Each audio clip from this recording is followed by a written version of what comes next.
Welcome back to another episode of Bully Ball. I know it's been a little inconsistent lately with our producing of videos, but we got some stuff going on, so we're just trying to do these as often as we can.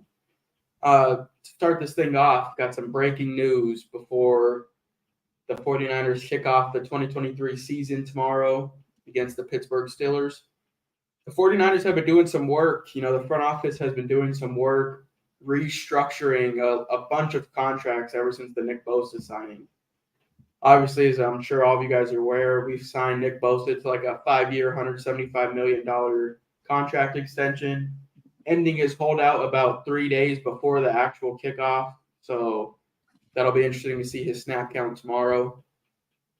But the 49ers just reconstructed Eric Armstead's contract, which freed up $11.78 million in cap space. That's bringing us to $41.5 million in cap space this year, which is the most in the NFL by far. So it's going to be interesting to kind of see what the front office's plan is with that money. Are we going to try to bring in a big player this year? Maybe front load Nick Bosa's contract this year, or just roll it over next year, because as you guys know, we're going to have Brandon Ayuk coming up for an extension. Dre Greenlaw signed a 2-year contract extension last year, so I think he'll be up soon. So there's definitely going to be a lot of guys that are going to need to get paid here in the near future. So we could just be using that cap to roll over to future years. What are your thoughts on the restructuring of that contract and all that cap space? It looks good on the surface, but man, the 49ers are headed to cap hell one of these years. They kept rolling over these contracts, and I'm already upset with Eric Armstead's cap hits now, and they keep rolling them over. So even when he's long gone off the team, you're going to be paying hella money to him, and they keep doing it. And I know it's nice for the immediate gratification and return, man, but like this Kittle contract, they keep doing it. Eric Armstead, Trent Williams has said he's going to retire almost every year. That dude's going to be making hella money too when he's gone for years.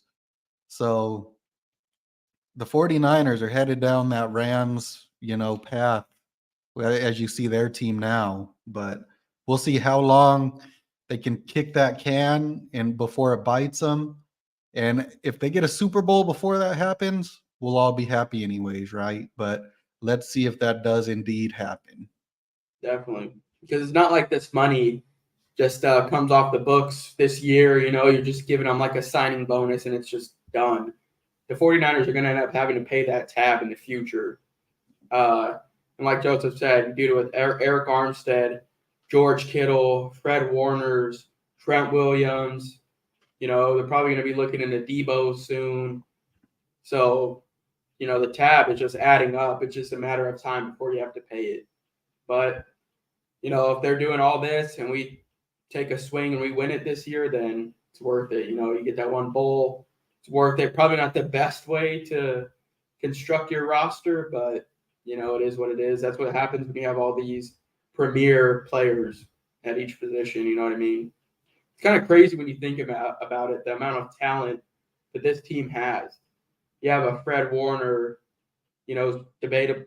I wouldn't even say it's really a debate, but probably the best linebacker in the NFL. Christian McCaffrey, who's a top 3 running back NFL. Trent Williams, the best tackle in the NFL. George Kittle, top 3 tight end in the NFL. Nick Bosa, best defensive player in the NFL. Like, you have a bunch of guys who are the best at their positions. So yeah, right now this year is the year to win it, to be honest, because I think that cap hell is going to start next offseason. So this year is going to be the year that we need to finally get that dreaded 6th Super Bowl. You know what I mean? It's been a long time coming. A lot of NFC Championship game losses, a lot of heartbreak. I think this year is going to be our year that we'll hopefully finally get over that edge that we've been fighting to get over for so long. And for the people that don't think the 49ers are headed for cap hell, just think about the team. Think about the 2019 team or even the team last year, right? Think of the depth at every single position that the 49ers had on those teams. As they've added these big contracts and kept restructuring them, look at the team this year. This year, the team is starting to look top heavy. You have the stars, and you love having the stars. But who do you have behind Nick Bosa at edge?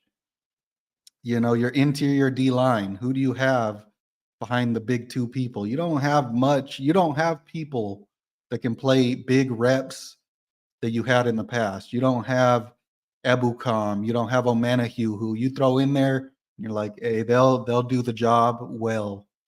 And it's like that at a lot of positions this year. So if they could stay healthy, it's fine. But the depth is eroding, and it's going to get worse year over year. And that also goes with the way they've been drafting, but that's a different subject.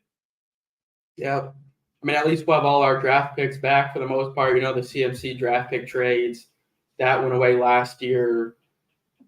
Obviously, Trey Lance, that whole situation, those draft picks are gone. So we'll be drafting our own first round, I think, first time in what, like 2-3 years since Trey Lance. Trey Lance was our last first round pick. So, yeah, enough of the negative light. Let's move on to week 1 versus the Pittsburgh Steelers down in Pennsylvania. So starting the season with an away game. We're going to go over like 5 or so top matchups to watch for this game. So my first matchup to watch is going to be the 49ers offensive line versus the Steelers defensive line, mainly highlighting Colton McKivitz against TJ Watt. Because as we all know, TJ Watt, former defensive player of the year, great edge rusher. And this is Colton McKivitz's first year starting out at right tackle. TJ Watt mainly plays left outside linebacker, so we're going to be lined up over Colton McKivitz almost all game. So, yeah, that's going to be an interesting battle. Going to be a great test for McKivitz. Going to kind of show us, too, as the 49ers, what you're getting from Colton McKivitz this year. You know, if he can hold up well, that's going to be a great sign going forward. If he's getting beat like a drum, you know, it's going to be a long season because you probably don't have too much depth, like we said, behind him that can actually fill in. But even off of TJ Watt, you have Highsmith, who had 14 sacks last year. I believe he plays another outside linebacker, so he'll be going up against probably Trent Williams. Not too much concern there just because Trent's always been super solid. But you have Cam Hayward lining up in the middle against either Burford or Banks. You know, Burford was hit and miss last year, so that's going to be a great test. And, yeah, the offensive line needs to hold up because obviously we saw Brock being able to make some plays on his own, but you want to keep that pocket clean for the most part. Let him get through his reads, get the pressure off of him. But, yeah, that's going to be my first matchup to watch is our O-line versus the Steelers defensive line, mainly McKivitz and Watt. Yeah, and I agree with you on that one.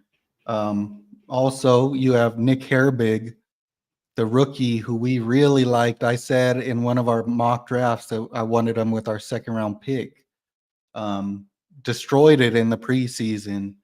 Then they also have Marcus Golden, former edge rusher of the Cardinals. So they have tons of depth on that D line. I would argue that that is probably the best defensive line in the NFL this year.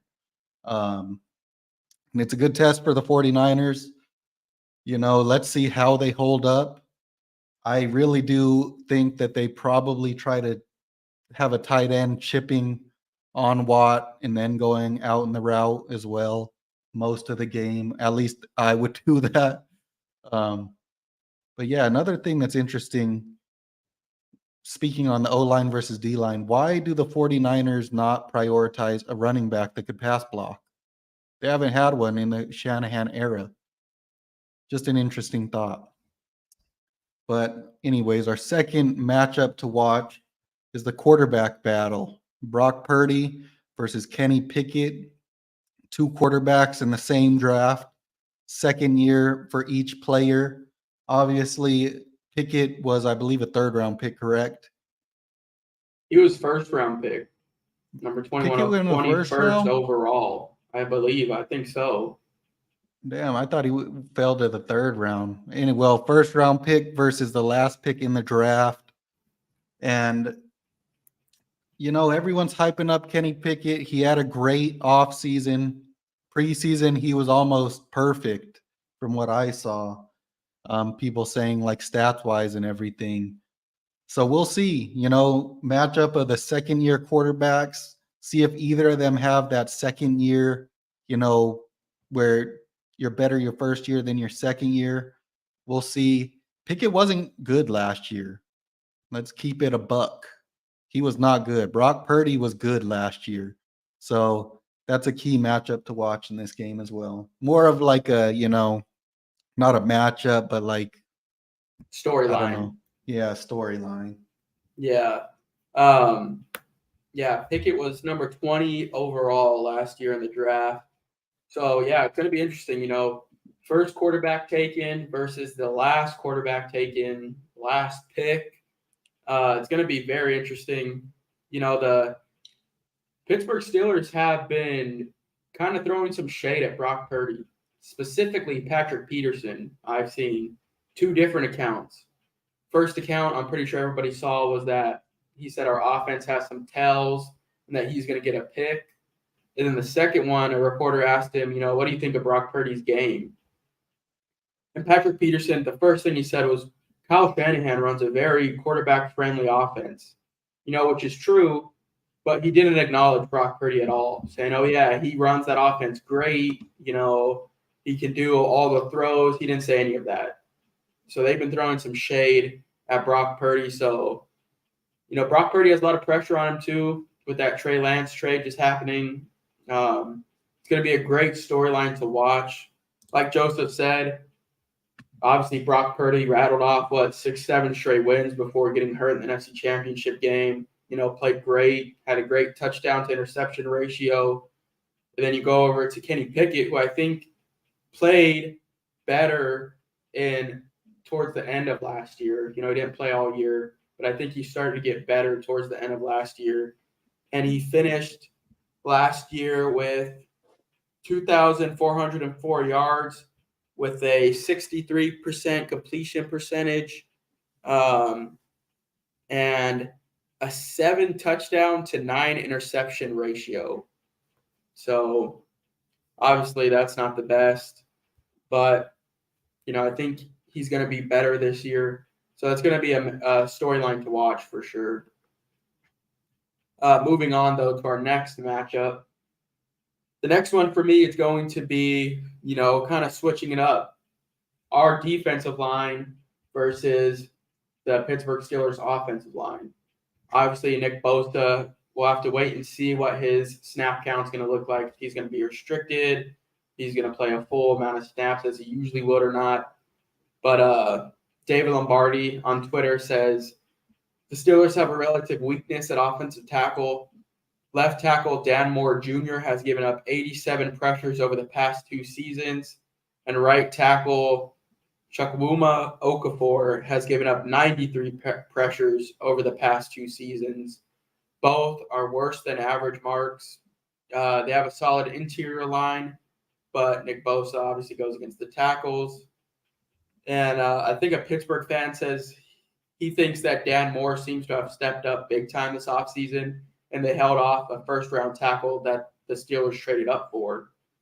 But he then goes on to say that Okafor isn't the best and that he was right on that one. So, Nick Bosa, he's going to be wanting the ball, wanting to prove that he was worth that huge contract, being the highest paid defender in the league. So that's going to be some matchups to watch. And then obviously we'll see if anybody can step up on the opposite edge of Bosa, whether it's Drake Jackson, Cleveland Farrell, Kerry Hyder Jr. maybe. I don't even know who we have besides those 3 guys. So, yeah, it's going to be interesting to see. And then, obviously, interior-wise, you have Javon Hargrave and Eric Armstead, Kinlaw, if you want to throw them in there.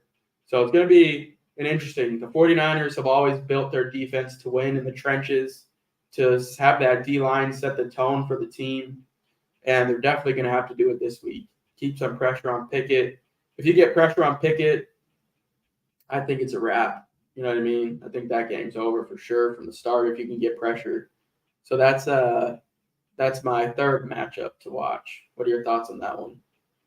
Yeah, when I saw that they had Broderick Jones, the first round tackle from Georgia, a lot of people were saying he was going to be the best tackle in this class. So surprising to see that no-name dude held him off. But like you said, I don't think either of those guys can block Bosa. It'll be interesting to see who takes the first snap on the opposite side and what that rotation looks like. Also with Bosa, probably I think he's going to be limited. Maybe not like fully throttled down, but you can't have a dude practice 2 days and expect him to play 100% of the snaps. That But first we'll day, he didn't see. even practice because I think he was just on the sidelines, like working out with a trainer or Yeah. something. And So then we'll see today how or that. yesterday would have been a walkthrough. So, Yeah, so we'll see how that goes. But the real matchup I'm interested in is on the interior.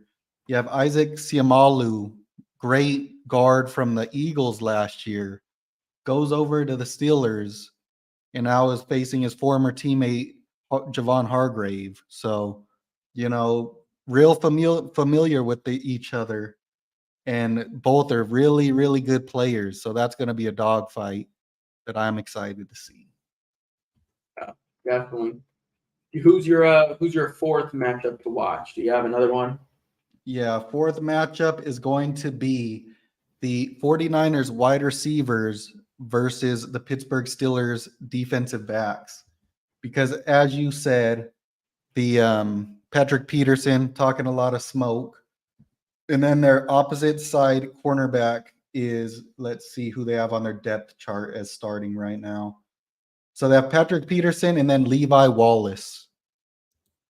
I thought that they would have their rookie Joey Porter Jr. starting opposite of him, but they don't. And it looks like Levi Wallace had a good year last year, 13 passes defended, 4 interceptions. And as we know, Patrick Peterson, been a good corner in the league for a long time, had a really good year last year, but was washed for a couple of years before that. He was getting toasted. And he's been getting toasted by the 49ers for years. So it was interesting that he talked that smoke. And then you obviously have Minkah Fitzpatrick, one of the best safeties in the NFL. And then their strong safety they have listed as, they have 2 people listed, Keanu Neal and DeMonte Kazi. So they don't have a starter there. So that how they work, that's going to be interesting. But high level matchups across the board. Can Patrick Peterson guard Brandon Ayuk, Debo Samuel? Who's Minkah Fitzpatrick going to be on? Is he going to be on Kittle? Is Kittle going to play? You know what I mean? So it's going to be high level matchups in the defensive backfield as well as on the lines. It's going to be a dogfight, all the way around. Yeah, definitely. A lot of people have been saying that this Steelers team kind of reminds them of the 49ers in 2018, 2019. Obviously the 49ers in 2018 finished the season super strong when they traded for Jimmy G, rattled off 5 wins in a row.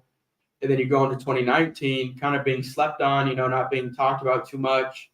Then obviously the 49ers make it to the Super Bowl.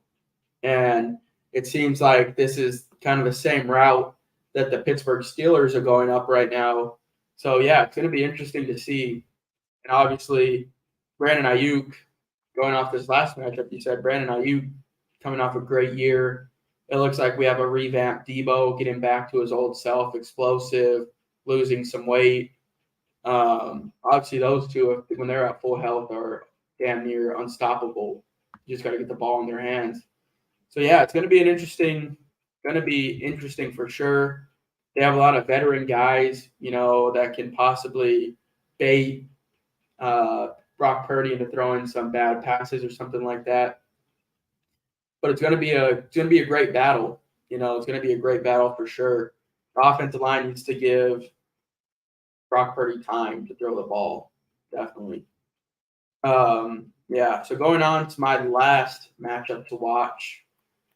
There could be a few, but I think a big concern for me is going to be Jake Moody against kicking the ball into the uprights, because obviously the preseason, the dude was super shaky, missing kicks left and right, PATs, definitely a cause for concern.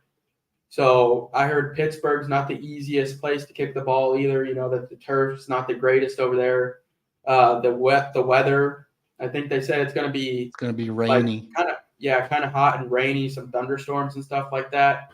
So that's going to be interesting. That's obviously going to affect how they kick field goals. So that's going to be an interesting one. Good thing for the 49ers is that ever since Brock Purdy's taken over, they've been pretty efficient in the red zone. Obviously, which you couldn't really say with Jimmy G, but ever since Brock has taken over, they've been pretty efficient in the red zone. So hopefully you don't have to kick too many field goals. What are your thoughts on that one? Or do you have another matchup to watch? No, yeah, I agree. And I'll just expand it to the complete special teams unit. Jake Moody, the lights are finally going to be bright, and he was missing them in the preseason. That's not real game time. So we'll see what he can do. Hopefully, if he does have to kick, they get him some chip shots first, kind of build that confidence, or maybe PATs, something like that. But then also, we got Mitch Wishnowsky was shanking like 20-yard punts multiple times, not just once. So, hopefully we're good to go there as well, because you give a short field, you could lose a game based off of that. And then we saw the returning units dropping, punt returns. The whole unit needs to play well this game. It's probably going to be a dogfight, low scoring, changing the field position, an extra point or a field goal. Those type of things could win or lose this game. So I agree with you there. Definitely.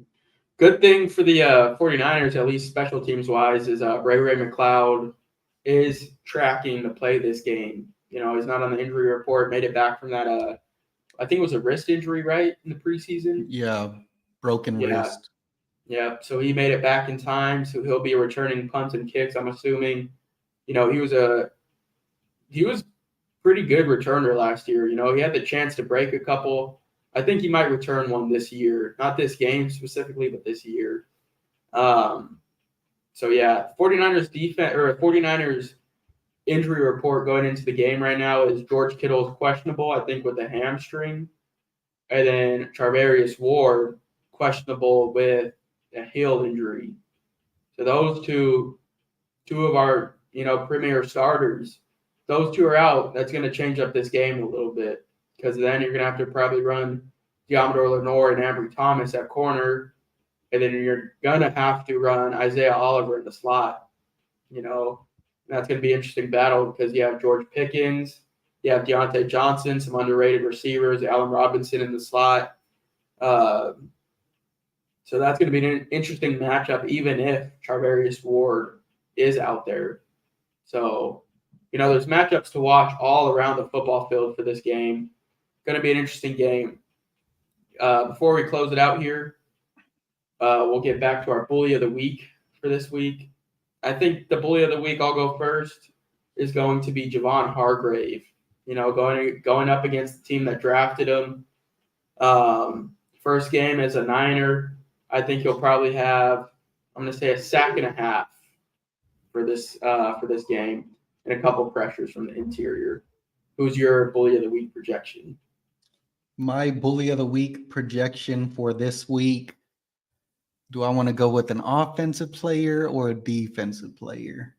I'll go with a defensive player. Let's go with a big play, Dre Greenlaw. Hasn't been playing at all this preseason, been nicked up with injuries, Haven't heard his name a lot.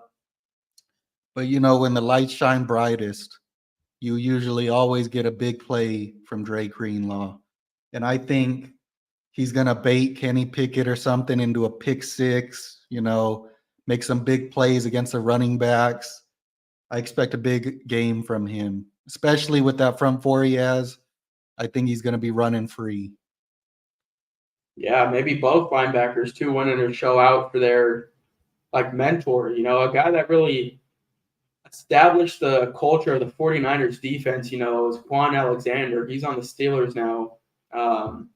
So they're going to want to be showing out for him, That is an underrated guy for the Niners. He really did establish that culture of just balls to the wall, all gas, no brakes for those linebackers at least. So that's definitely going to be some guys to watch for sure. And then our dad says CMC is my bully. That's always a good pick. CMC be running fools over. And then our mom says can't wait for the season to get started. Off season seems super long this year. Yep. Football's finally back, getting back into it. Do you have any closing thoughts before we get out of here? Yeah, I think the real key matchup in this game is can the Steelers offensive weapons play with the 49ers defense? I personally don't think they can. Najee Harris hasn't been good this past year. Jaylen Warren, very explosive running back, but we'll see how many reps he actually gets. But what about the receivers? Allen Robinson hasn't been good for a while. George Pickens, everyone loves the dude, but he creates no separation. Is he Jamar Chase? Because Jamar Chase is the receiver that doesn't get much separation, but he catches everything. I don't know if he's that. And then you got Deontay Johnson, who is a good receiver. But, can they play with the 49ers skill players? Fred Warner, Dre Greenlaw flying around. Charvarius Ward is going to be the key. Is he playing? He is the 49ers lockdown corner. Talanoa Hufanga, is he 100%? We'll see.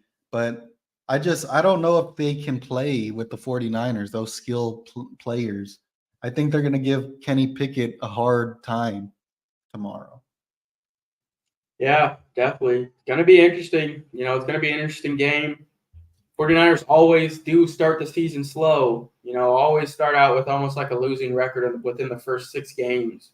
So definitely going to have to keep your eye on that. Thank God football season's back.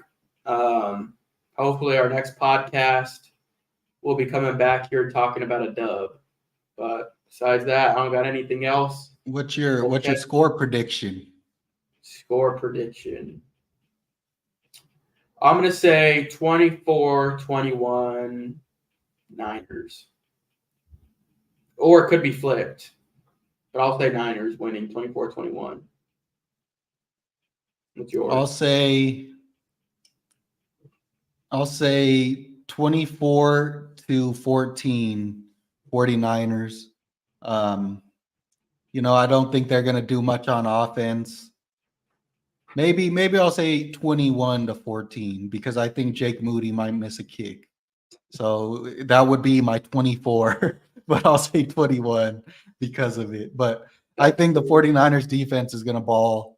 But they have a really good defense. So I think, it's going to be lower scoring than what the 49ers have really done with Brock Purdy at quarterback.